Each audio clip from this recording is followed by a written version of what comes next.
Welcome back. I'm Lisa Berberette, the Pumpkin Lady. In this series of YouTube videos, we have been talking about the basics of pumpkin carving. Now, in our first 3 videos, we talked about how to pick out the perfect pumpkin, how to apply the pattern, degooing the pumpkin, and of course now, the most fun part, the one that all the kids are excited about getting to, is carving the actual pumpkin.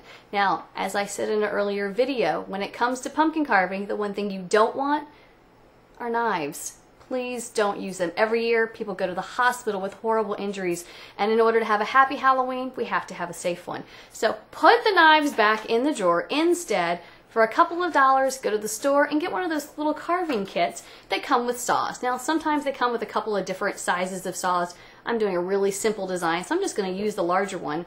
If you have younger children, please make sure that you do this with them. Pumpkin carving is supposed to be a family or friend activity. Don't let them do this on their own. And the younger the child, you want a much bigger saw than this is. This one's really tiny. Here's a little secret. This is what I use to create portrait patterns with, because it gives you a lot of detail, more detail than you'll ever be able to get with a knife.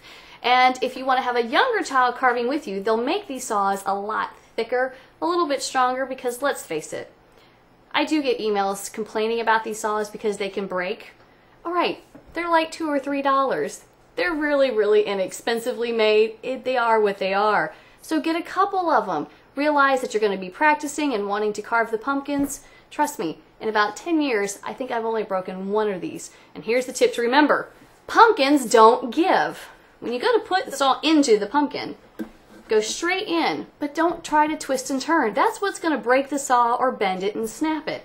I'm carving out the eye of our little jack-o'-lantern face. And what you need to do is when you want to turn it, saw maybe a little bit faster and continue to gently turn it in the direction you want to go. And look, it popped right out. Didn't break, didn't snap, and it's easier than you can imagine. Just remember, that is the #1 tip.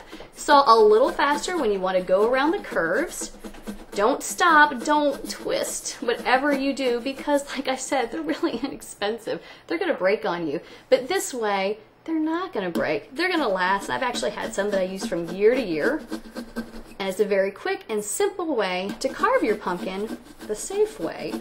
Because trust me, you'll notice I'll have all my fingers intact when I'm done. Now here's something to remember as well. Now I've got a little pumpkin here with a very easy design.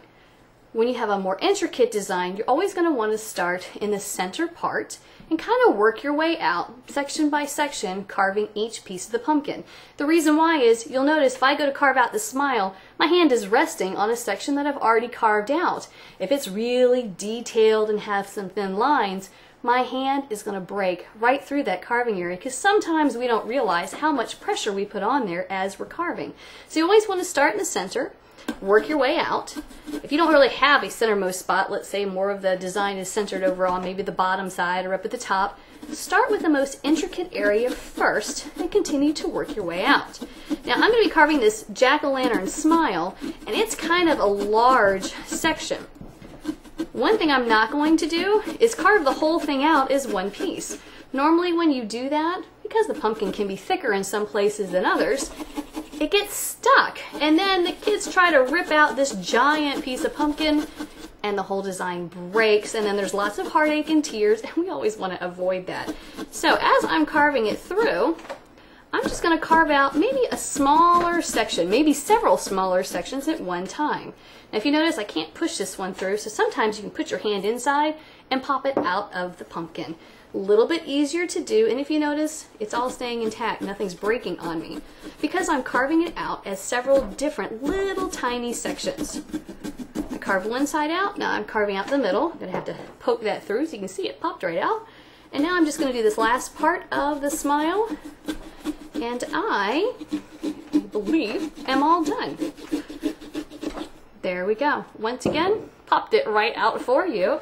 And now we have a little jack-o'-lantern smile. And if there's any crooked edges, this is a great time to take your saw and you can trim that right up, and you will have the perfect pumpkin carving for you. I'm Lisa Berberette, the Pumpkin Lady. If you would like to get this pumpkin design that you see, please visit me at www.pumpkinlady.com for this design as well as 100 more. And if you have any questions, please feel free to email me. You might see it in the next YouTube video.